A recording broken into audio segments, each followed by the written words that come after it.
This is a special year-end edition of Headline Humboldt. I'm James Falk. Thanks for joining us.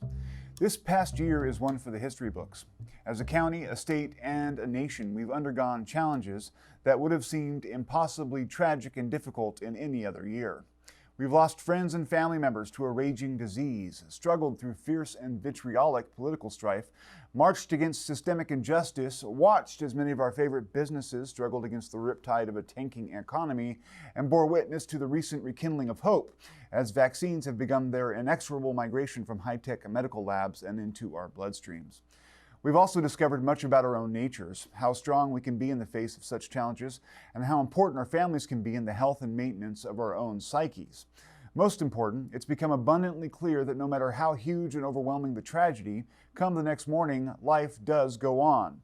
We've all had to dig in deep at times to find the strength and will to continue living in the face of ill health, economic devastation, political division, and even loneliness.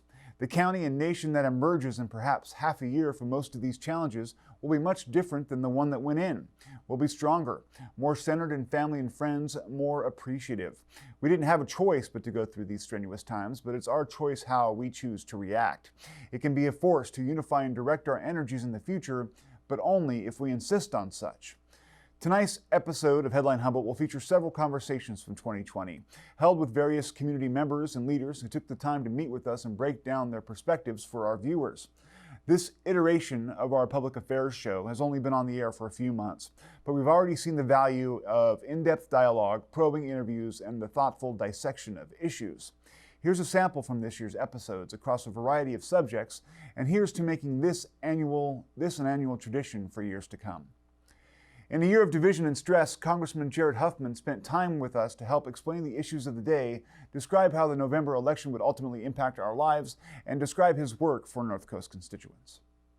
I think the gridlock and the lack of productivity in Washington is frustrating for everyone. I'm at the front of the list of frustration on it myself. But look, here's what's important. You got to ask yourself, what do we need to do here? Not just do we want a deal that may or may not even help people, may or may not even make any of this better. And that's where this becomes a much more difficult equation. My Democratic colleagues and I have identified what we think are the critical elements that need to be in there. It includes supplemental unemployment insurance benefits to help get regular people, not big corporations, not Jeff Bezos, not the folks that are doing just fine, but the people that have been thrown out of work because of this pandemic. They need a lifeline so that they can pay their rent and their mortgage, and we can avoid further economic fallout. That's super important. And we're just at loggerheads over whether to do that and how generous to be with those benefits. Nutrition. Humboldt County's food banks are seeing demand unlike any other time. And that's going on right now around California, around this country. Critical pandemic nutrition benefits are expiring. And that's happening at the worst possible time. So we've got to include that. State and local governments are on the verge of laying off millions of people around this country. Those are the people we need to work in our healthcare system, to work in our schools, to make them safe, so that we can reopen the economy. So all of that is just essential in a meaningful COVID response package that actually does something and doesn't just check a box so that we can play politics with this. Yeah. After the election, Democrats have a pretty significantly smaller majority now in the House. There's been, the rash of Democrats in disarray headlines, of course, and people talking about the perceived split between moderates and progressives. Do you think that split is real? And what do you make of it? Yeah, so look, it's real in the sense that any caucus, any group of people, any family would be having the same kind of introspective conversation that we're having right now because we didn't meet our expectations. And we won, but it was a Pyrrhic victory because our majority is going to be smaller. So it is very natural that we would be taking a good hard look, trying to understand why we didn't win where we thought we should have won. And there's going to be some scapegoating and some blaming that goes along with that, but you've got to be able to talk it through and work it through. And I am one who believes that if we can just do that, the differences within our caucus are not great. They're being amplified right now by folks that would love to build a narrative of dysfunction within the Democratic Party and the Democratic caucus. That's the Republicans that are doing a lot of that. And of course, not yourself and not Keep TV, of course, but there are some folks in the media, that, always love a narrative of division and infighting. It just sells well. It's always a good story. So we're working against those points of resistance in trying to have a family conversation, but I think we can get there. An interesting point to me that was made, there were some people who were saying that the sloganeering around, say, defund the police, that was problematic for folks. The Democrats are usually accused of having way too much nuance in their message, and that they need to get to, sort of the 5 words or less, really punchy salesmanship. Do you think that things like defund the police, which was obviously an oversimplified, announcement as to what the Democratic positioning is, do you think that hurt the Democratic Party? Well, it was certainly used against the Democratic Party. But I think it's important to recognize that was never a Democratic message. That was never, there's not a congressional candidate in America that campaigned on that message. You could find, if you looked really hard, you could find 2 or 3 Democratic members of Congress who may have said sympathetic things about that term. Most of us said that's the wrong term to use. We totally support the fight for police reform and for racial justice, but defund the police is not what we're trying to do here. We'll reconsider our funding priorities. We'll look at greater investment in some of these frontline communities that have been systematically underserved. But you're always going to need police, and this is not, a time to defund police. Yeah. No matter how many times we said it, our Republican adversaries tried to hang that term on us, and so it just became politics. And look, here's the thing: there were people of color, communities of color, in the streets for really important and good reasons all summer and fall.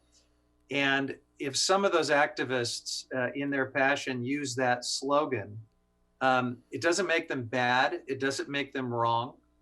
I consider myself their allies, but I'm going to try to be a little more strategic in the language and the messaging that I use. And to my knowledge, every one of my Democratic colleagues in Congress did the same thing, including members of the Black Caucus. They just didn't embrace that term, but it was used against our frontline members in the most disingenuous and frankly effective way. Native American issues were a repeated focus for Headline Humboldt in 2020.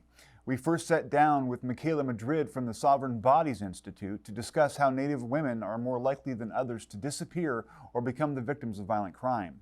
She was accompanied on air by Charlene Juan, whose mother, Sumi Juan, went missing in 2010. Charlene, your mother, Sumi Juan, has been missing since 2010. Can I ask how her disappearance has impacted your life? I think it has have had a really big impact on my life. She went missing when I was 6 years old, and that was really hard for me because I didn't understand what was happening, and I didn't understand what was going on. And not long after that, I was placed with my cousins, and that had a really big impact on me. And it was really hard, and it's still really hard today because I don't I don't know what happened, or I don't know where she is. And it's been 10 years, and so I would really want to know what happened to her. Absolutely. Can I ask if you have many memories of her intact, or is it are those faded since you were so young? They have faded, but I remember that I was a really bratty kid, and so I've always felt bad about that. But I was just a kid, so yeah. Yeah. So one of the assumptions that it seems like was made, and I got this from the report that the Sovereign Bodies Institute put out, was that there was some assumption that maybe your mother had just left town for a while and not contacted people in her family, and so they didn't move very quickly How damaging do you think that mistake was ultimately in the investigation? I think it was pretty damaging. She had, well, from what I've heard, that she had, like, has done that in the past where she's gone for like some time and then she would come back. But Michaela, how can we address whatever systemic inequities prevent all missing peoples and their families from receiving the same treatment? Yeah, so what we have here is really kind of a multi-pronged issue. And a lot of them are really based in a lot of negative stereotypes of Indigenous people. Sure. Like we shared earlier, there's this assumption that our women are just out on their own accord and that they're, out doing whatever. And that is just simply not the case. And it's so frustrating because in a missing person's case, that first 48 hours is really important to make finding the individual. And so if we're spending the first 48 hours just trying to get folks to believe us that this is a real case to pay attention to, that's really precious time lost. And it's not even just getting folks to listen to, there's this really pervasive idea that Indigenous people don't exist anymore, especially in California. A lot of times when we hear about this issue, it's framed in states that are more well known to have Native folks, when California is actually one of the top states that deals with this issue. And if Northern California itself were a state, it would be in the top 10 nationally. So there's this idea of invisibility. And then there's also the really complex criminal jurisdiction in Indian country. Sure. So tribes have a nation-to-nation relationship with the tribal government or with the United States federal government. So typically in non-California states, this would be kind of under the FBI jurisdiction. However, California is what's known as a public law 280 state. So that basically means that any jurisdiction that typically would have been federal when it comes to Indian country is now delegated to the state. And so it's actually the county sheriffs in California that do most of this work. And there is just not a whole lot of resources for tribal communities to do this work on themselves. And then also just kind of with the long-standing racism that's happened in this area, it's just, like I said, there's a lot of systemic roots to this issue. Weeks later, we sat down with Teddy Simon of the ACLU of Northern California to discuss how Native American students suffer under several systemic constraints. Her organization has worked tirelessly over the past several years to compile these numbers into a comprehensive report that makes these disadvantages plain and therefore harder to ignore. So I think the biggest takeaway that we found from the research that went into writing this report is, quite frankly, that Indigenous youth across Humboldt County are being set up for failure by public schools. The report really demonstrates that the historical inequalities that have existed since public education for Native people was created continue to impact children today, and that the public education system in Humboldt County doesn't seem to expect Indigenous students to go on to higher education or to have successful and meaningful careers. So I think that the findings we can break down into three main categories. The first is that academic outcomes for Native American students are abysmal. There's a lot of data in the report, but as one example, in the most recent school year that we have data for, which is 2018-19, only 20% of Native American students met or exceeded English language arts standards. And there are huge disparities in those outcomes for Native American students versus white students and all other students in Humboldt County and compared to their peers at the state level. The second thing that we found is that school push out of Indigenous students is extremely high. So that's in extremely high suspension rates and expulsion rates, as well as chronic absenteeism. So for example, again, in the 2018-19 school year, 3 out of 10 Native American students were chronically absent, which means that they missed at least 18 days of school. And that's due to many systemic factors. And then lastly, we found that the vast majority of students in Humboldt County don't have access to school-based mental health professionals. So there were no full-time social workers on staff in any school district in Humboldt County, just as one example. And things like nurses, psychologists, and counselors were also few and far between. Do you think these failures on the part of the public school systems are a matter of ignorance or intent? Yeah, I think one thing that's really, really important that the data shows in this report is this is a systemic problem, right? So one, it's not an issue of one individual student acting out or one family or blame it on alcoholism or other substance abuse or failures of communities, but it's a pervasive systemic issue. And so we have to put that in its critical historical context, and then really look at the systems and structures that are in place. And one thing that's been made clear by the reception of the report already is that people are really aware of this issue and care deeply about the education of their children. It's kind of, we've heard people talk about this already as a really well-known secret. And the hope is that putting it in the report and having one citable resource that people can look to the data starts and continues the conversation and gets people engaged. So it seems like everyone really wants to work for a better educational system for Indigenous students and for all students in Humboldt County. And hopefully this is a call to action to do that. After a close and hard-fought race, Michelle Bushnell was elected to the 2nd District seat on the Humboldt County Board of Supervisors. She defeated a 2-term incumbent and explained to us why she ran and how the COVID-19 virus has impacted her business. You know, in the primaries, there were 5 of us running for the 2nd District. And with that many people running, it kind of says a statement.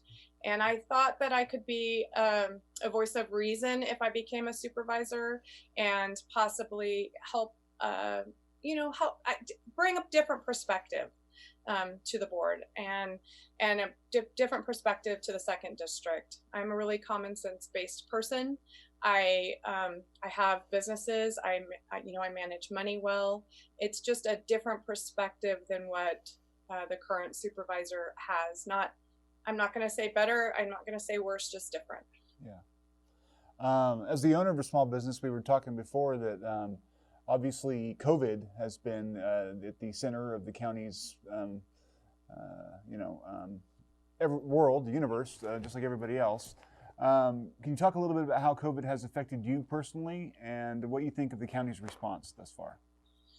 COVID personally for me, business-wise, has been a roller coaster since it's been 10 months. And with my business being closed for about 30 days, I could say it pretty nearly bankrupted me. I made a decision to open. I do have some essential items as far as boots and workwear for essential contractors, but it's definitely not been my best year financially for my business, and I'm just trying to be very aware of my buying and my spending for my business and trying to get through it just like everyone else and be safe. I want to be safe for the community and my staff. And, when COVID first came out, it was very, very, very scary. And I reacted the same as many, pretty much Humboldt County stopped dead for 30 days. And then when I opened back up, I chose to work myself, not have my staff work, because I didn't want to endanger them. And after being back open for 30 days and getting kind of used to it and the masks and hand sanitizer, then I gave my staff the option, and some of them did come back. And now, we're having a fluctuation again after having a pretty decent summer and a pretty decent fall with numbers. And I can see people reacting again to that scared. They're scared because the numbers are fluctuating. So a lot of businesses in Humboldt County are very dependent on the Christmas season to float them. Mm-hmm. So I'm concerned for my own business, but I'm also so much more concerned for my surrounding Humboldt County and the small businesses that really are so dependent on it for Christmas season. Yeah. We're such a rural county, and really split up by districts, if you want to say. Each district is very much of its own, with my district being so diverse and so rural, and if I get 10 people in my store at a time, that's a rush. So with that being said, I probably would have liked to see just a little bit more local control in Humboldt concerning COVID. It wasn't all bad or complicated news this year. Mike Cipra from Friends of the Dunes shared with us one of this year's most hopeful stories, how his organization has worked with a broad consortium of interests to protect a vital stretch of coastal dunes on the Samoa Peninsula. The forest type is a coastal dune forest with Sitka spruce and short pine, the dominating tree species. And those particular varieties of trees, this is the furthest southern extent of that coastal dune forest in the world. And it's a pretty large piece too. It rivals Lanphier dunes, if your viewers are familiar with that. That's further north, but it's a really special place as well. So it's got this really, again, mature forest with a lot of diversity in it, and then picture throughout that seasonal wetlands.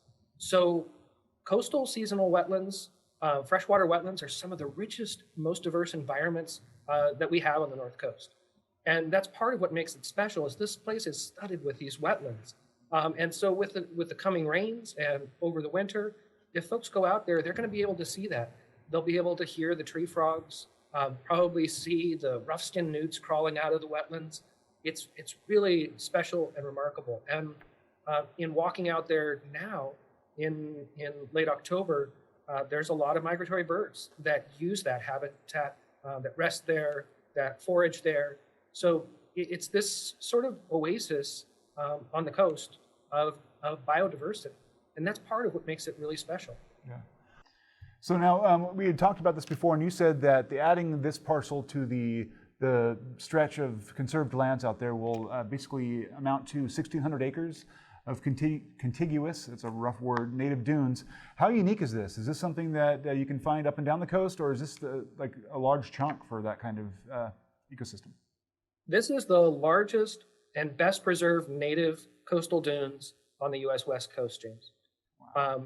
And people have been piecing it together for the last 40 years. And now we have a strip starting in the south at Samoa Dunes and Wetlands. And it's just about where you come over the bridge from Eureka to the peninsula, stretching north through the Manila Community Services District's property, their coastal dune habitat, up through Friends of the Dunes Humboldt Coastal Nature Center, up to Malel Dunes, and from Malel connecting north to the Lanphier Dunes. So these are investments that folks have made over years, and not just in buying it, but in taking care of it, stewarding land and working with the community to restore these places.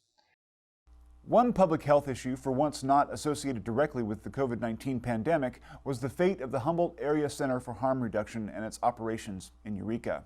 That organization and city leaders have at times been at odds over how to run a needle exchange program within city limits.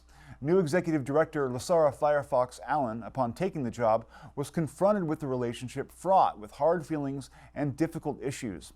And though she embarked on a lengthy effort to repair that relationship, the city ultimately decided to revoke their permission. It's an issue that will impact public health, Allen told us. I have been executive director for just almost 7 months now, 6.5 about. And in that time, it's been it's been a roller coaster, actually. But we came to a point where we were negotiating with the city council members, and I ended up entering into negotiations, mediation, with Miles Slattery as the representative of City Council. And we came to an agreement that I believe Miles and I both thought was going to actually gain traction. I don't think either of us had it. I was certainly blindsided when it was not adopted. Literally blindsided. I was surprised. I was shocked. I was appalled when it was not adopted by the City Council because we had adhered to everything that as we understood it, everything that had been requested by the City Council. And so it was shocking to me when the mediation agreement was not basically ratified by the City Council. Now, so basically the mediation agreement would have had you guys set up and then follow a certain set of rules for how your center would operate. Is that correct? Yes. Yes, absolutely. It included things like putting up a security fence around the 3rd Street location, going completely mobile from June 1st onward, and hiring an outside monitor to monitor our population and keep them to their, make sure that everyone was abiding by their agreements that they willingly undertake in order to receive services from Hatcher.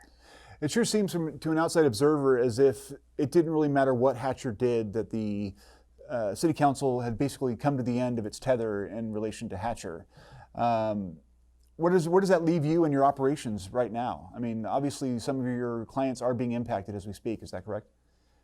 Absolutely. My syringe services program coordinator, Jasmine Guerra, has told me today that we have had an 80% reduction in just a few days. Wow. In services being administered to our population, which means that fewer people are getting Narcan, fewer people are getting medication-assisted treatment, fewer people are getting wound care treatment, fewer people are getting food and water. So it's across the board. An extensive impact on our population. I mean, it's common knowledge, and I'm not afraid to continue admitting it, but I was once a drug addict, and I understand, what the impact of that could be. But for people at home, a lot of these people are on the ragged edge, and when you talk about wound care, a lot of times their infection sites might be infected. They may have MRSA or staph infections that can potentially even prove fatal if they don't get the care they need. Absolutely. Absolutely. And then you didn't even mention hepatitis C and the diseases that can come from using dirty gear. But you found a little bit of a stopgap. Can you describe for us what you guys are doing in the meantime? Yeah, we are allowed to do, according to our authorization with the state of California, with the California Department of Public Health, our authorization allows us to do home delivery and pickup, and during COVID, and that home delivery and pickup includes non-traditional housing such as tents, RVs, cars, etc. So we are doing non-traditional housing pickup and delivery, as well as traditional brick and mortar housing, as we have been doing since COVID began. That we will, if someone calls in or stops by the location and says, this is my location, and we set up a time for the appointment, that we will deliver to that location. That's all the time we have for now in this episode and in 2020. Thanks again for joining us, and we'll see you next week, which will also be 2021, next year. Stay tuned, stay informed.